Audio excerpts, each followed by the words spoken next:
Menino, olá amigos da Tartarugas Café, do Tartarugas Café, eu sou o Guilherme Vieira e é claro que eu vim falar sobre isso aqui, né?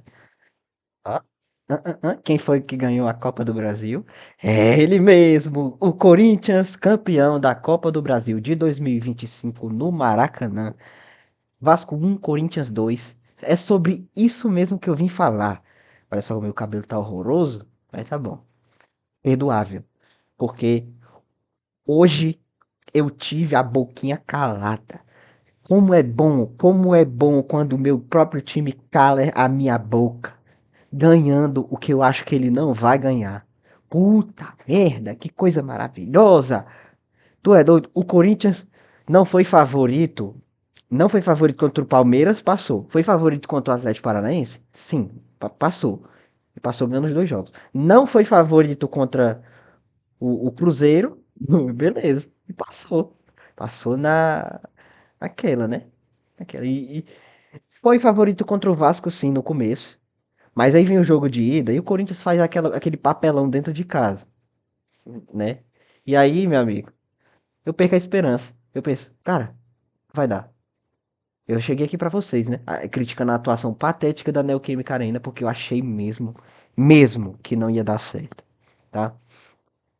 Achei realmente. Mas o Corinthians se superou e calou minha boca. Eu adorei ser calado desta vez. Adorei, que coisa maravilhosa. Ê! Ainda bem que eu tô errado, né? Como em muitas outras coisas que eu realmente tenho que estar errado, porque se eu tiver certo, o negócio vai desandar. Mas beleza. Vamos lá. Como é que foi o jogo? O jogo foi o seguinte: o Corinthians, no início, começou fazendo aquele jogo picotado, feio, com o Vasco não arriscando mais tanto como arriscava no primeiro jogo.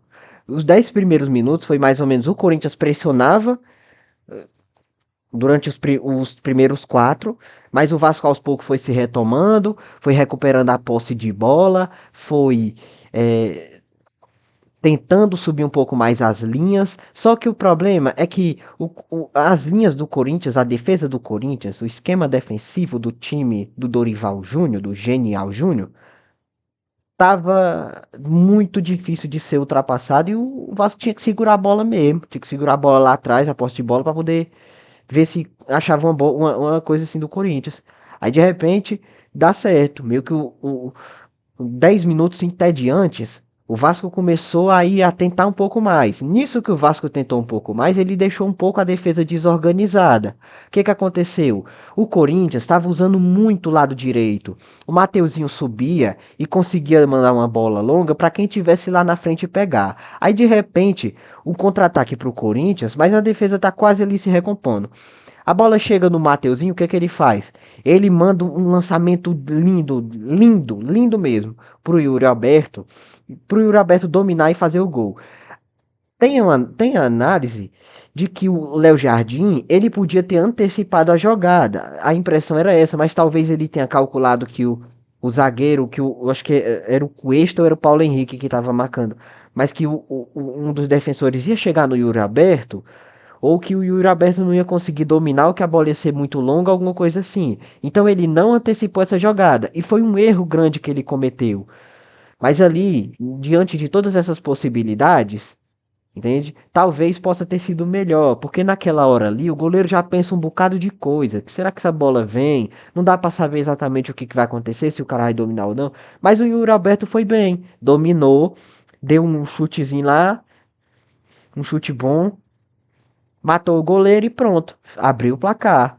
Aí nisso o Corinthians, o Vasco tentava subir e o Corinthians fazia exatamente isso, era só chutão, chutão. O Corinthians parecia o time do Tottenham. Não, sem mentira, o Tottenham do Thomas Frank é desse jeito. É botando lançamento lá na frente. E eu digo isso porque um dos canais que eu sigo é torcedor e ele fala muito sobre futebol, principalmente jogos do Tottenham. Manda a bola lá na frente e vai. E vai. Seja o que Deus quiser. Chuveirinho na área, não consegue uma jogada trabalhada, era mais ou menos isso que o Corinthians fazia, né?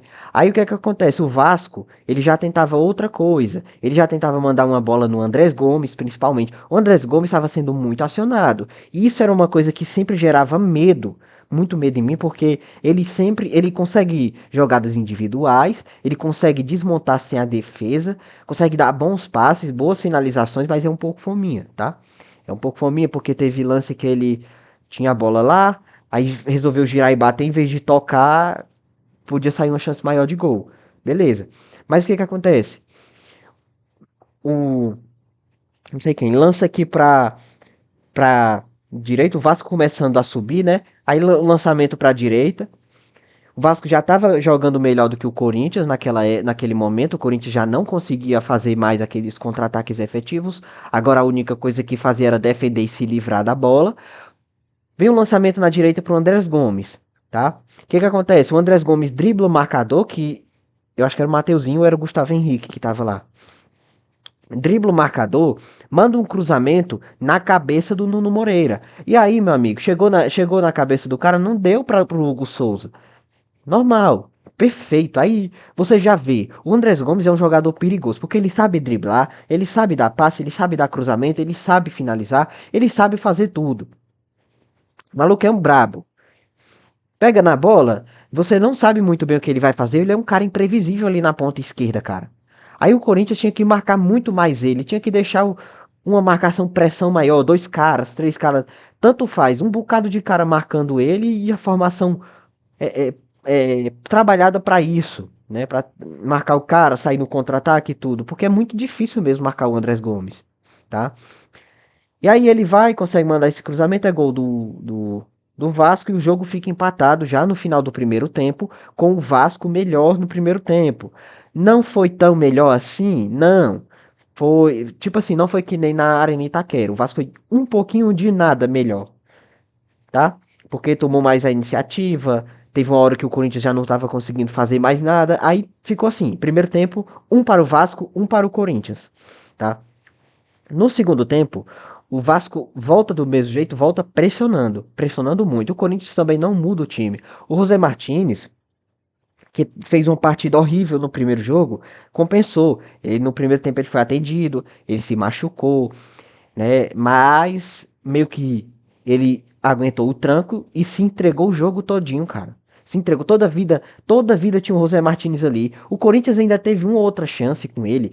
Teve uma chance com ele no primeiro tempo que que o José Martinez pega uma bola de voleio lá do meio de campo e dá praticamente um passe pro Yuri Alberto. E o Yuri Alberto não consegue ter o domínio correto da bola e acaba isolando a bola. Foi um gol perdido que eu achei que faria falta mesmo. No primeiro tempo meio que fez porque o Vasco chegou lá e empatou, né? Só que aí vem no segundo tempo o Vasco pressionando lá em cima, indo muito bem, o Corinthians se defendendo, tentando alguma coisa, aí fica assim. O panorama do jogo era mais ou menos isso. O Corinthians já não conseguia criar muita coisa, já tentava mandar a bola lá, a defesa já recompunha, né? O Yuri Alberto marcado, o Memphis Depay marcado, ele já, o Corinthians não faz uma jogada trabalhada. E aí você vê, vem um contra-ataque que o Breno Bidon tá bem marcado. Não me vem à memória quem era que tava marcando ele, mas estava muito bem marcado. O Breno Bidon, ele dá um giro e um corte, uma meia-lua, coisa assim, e consegue driblar o marcador. Quando ele faz isso foi um drible de mestre, um drible genial, legal. Assim, entendeu? O melhor dos dribles simples. Foi esse corte com giro. Perfeito. Aí o que é que acontece?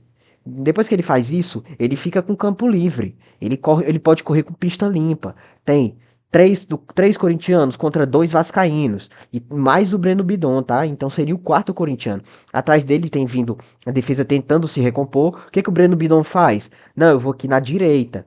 A direita quem tá era o.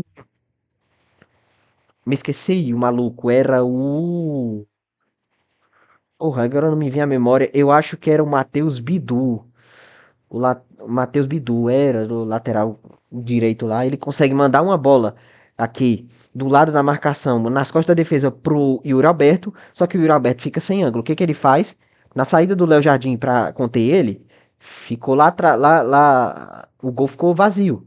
O Yuri Alberto dá um toquinho assim de cavadinha. E o Memphis Depay tá lá. Gol do Corinthians, dois para o Corinthians, um para o Vasco. E aí, meu amigo, depois disso o Corinthians sofreu demais, ficou montado na defesa. o Vasco pressionando, atacando, criando muitas jogadas, finalizando. Caramba, cara. E foi uma tensão do início ao fim. Foi uma. Toda vida que o Vasco pegava na bola, era o Ryan ou o Andrés Gomes tentando criar chance de finalizar. E a defesa do Corinthians dando sangue, cara. Dando sangue. Teve muito lance louco. E aí, de repente, o juiz vai lá, apita, depois de muitos acréscimos, né? Apita e é campeão. O Corinthians é campeão, tetracampeão da Copa do Brasil. É isso aí, pô. Finalmente. Cara, e muito feliz. Porque eu tô muito feliz porque assim, eu comecei a torcer pro Corinthians naquela era do Corinthians poderoso, do Corinthians que tinha a hegemonia nacional, entende? O Corinthians que ganhou o Campeonato Brasileiro de 2011, que ganhou a Libertadores de 2012, que ganhou o Mundial de 2012 em cima do Chelsea. Eu acompanhei a grande era de ouro do Corinthians. Não acompanhei muito, né? Não me lembro porque teve um momento que eu passei a não acompanhar muito futebol, porque na época eu não. Teve na minha infância pra lá eu gostava, aí depois eu fiquei um tempo sem gostar, não sei porquê, e depois só daqui pra frente, meu amigo, eu vou gostar de futebol pra minha vida todinha. Aí nesse momento, tipo 2015, por exemplo, eu não acompanhei aquele Corinthians do Tite, que quando o Tite chegou conseguiu uma remontada enorme e foi campeão brasileiro com 81 pontos, batendo o recorde do campeonato de pontos corridos com 20 clubes. Naquela época, não tinha um recorde tão alto, acho que o recorde era 80.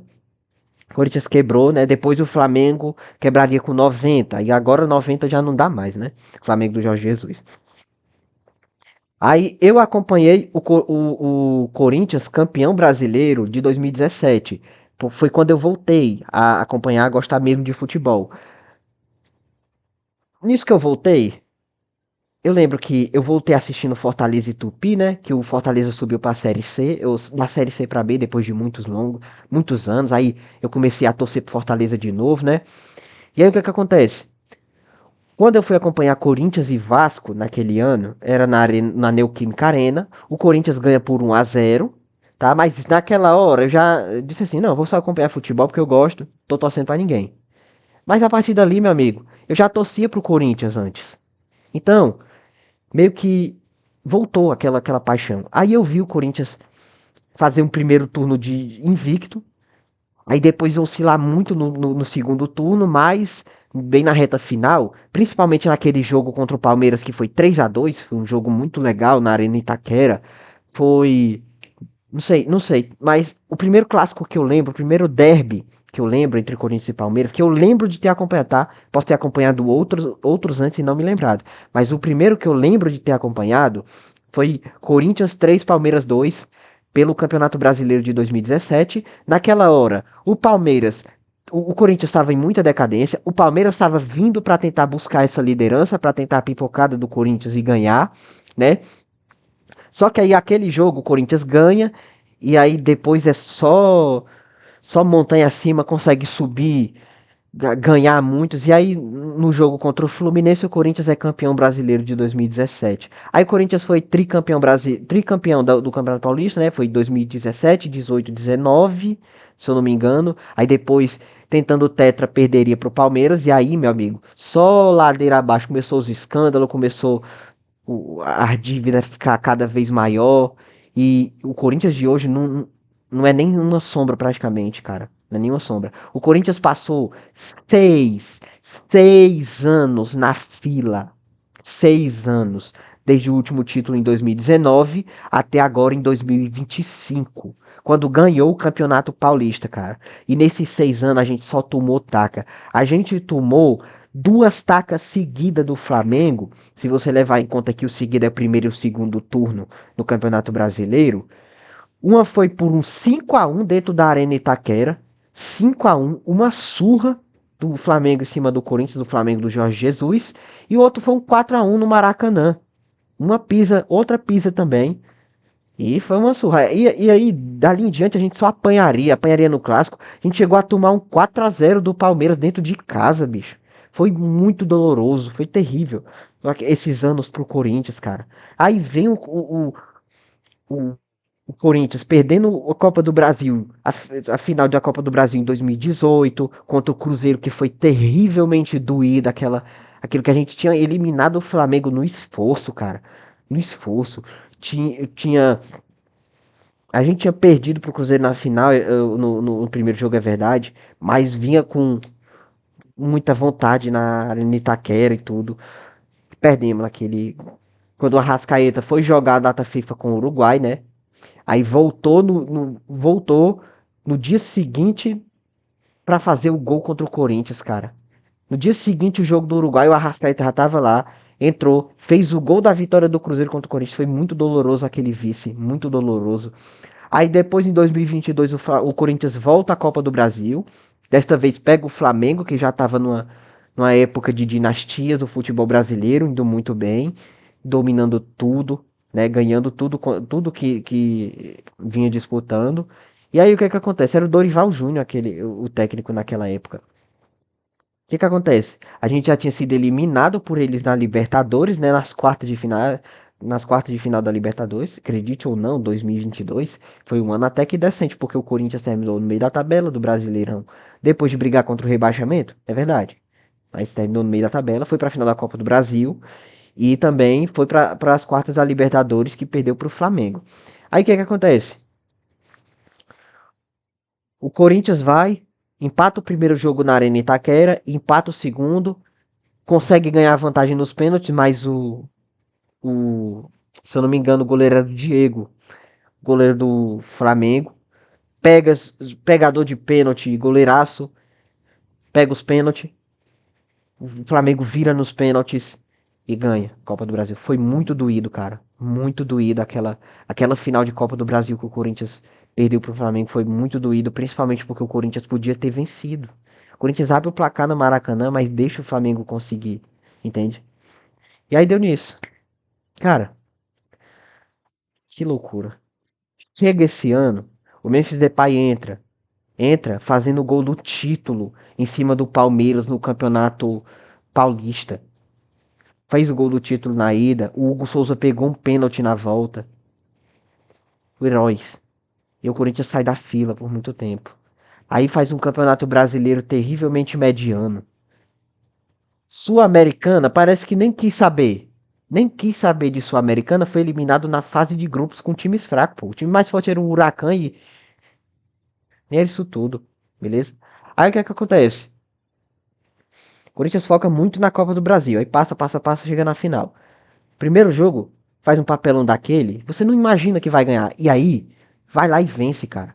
O Dorival, ele foi maluco. Ele conseguiu fazer o Corinthians passar a temporada inteira mediano, depois que o Ramon Dias saiu, né? O Ramon Dias que levou o título paulista. Faz a temporada do Corinthians jogar uns futebol mediano, inteiro. Faz ele não ser favorito de nada, faz ele ser eliminado na Sul-Americana com coisa fácil, tudo para enganar, grupo fácil, tudo para enganar o adversário, os adversários da Copa do Brasil e vence.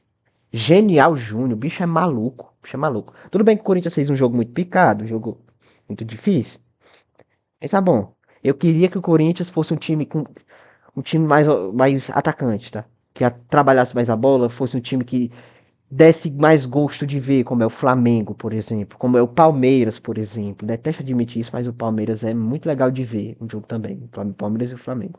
Tá. Pô, mas beleza, ganhamos a Copa do Brasil. Vamos ter Supercopa no ano que vem pra tomar peia do Flamengo. Vamos ver o que dá, né? Vamos ver o que dá. É, cara. E aí, também quero falar uma coisa. O Corinthians faz um jogo feio e tenta entrar na mente dos jogadores do Vasco, da torcida e tudo. Aí de repente começa um monte de confusão. Aí foi confusão no primeiro jogo contra o Cruzeiro, foi confusão no segundo, foi confusão no primeiro jogo contra o Vasco, foi confusão no segundo. E aí, meu amigo, tu acaba com o espetáculo desse jeito. Tu quer ver briga? Tu quer ver, por exemplo, essas brigas coletivas? Assiste WWE Next War Games. Pronto.